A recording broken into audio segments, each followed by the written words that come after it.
Treaba mea e să-mi fac banii, alor să mă prindă. Văd miliarde când mă privesc în oglindă. Fata mea e diplomată, cine să o atingă? Știe că sunt foc și n-are cine să mă stingă. Ăștia vorbesc, mă pup în pulă să-și permită. Nu prea mă suportă, chem femeia să mă înghită. Mai bine dușman decât prieten ce profită. În vinteam cu mult am stilul ăla de limită. Ăștia mă văd pe stradă, se vede că am swag, wanna be like this. Cum arată Mili, Abdu verifică cardul, wanna be like this.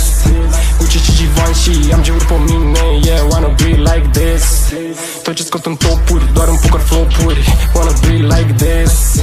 Iar simt că n-am control, pastile și alcool. N-ai conversație cu buzunarul gol. Pot să-ți fac filme, dar nu sunt un actor. Nu pot să nu menționez banii-s factor. Plătești factura și nu primești fracturi. Dar ce faci când îți greșește chiar fractul? E infracturat, te știe, n-am altul. Combi substanțe mai des ca savantul. Sparg banii de parcă spală păcatul. Zanaxador, cred că plângea ficatul. Mi iese sub presiune ca diamantul. Pun tot pe număr, iese preferatul. Arunc o pistă să o prindă asfalt.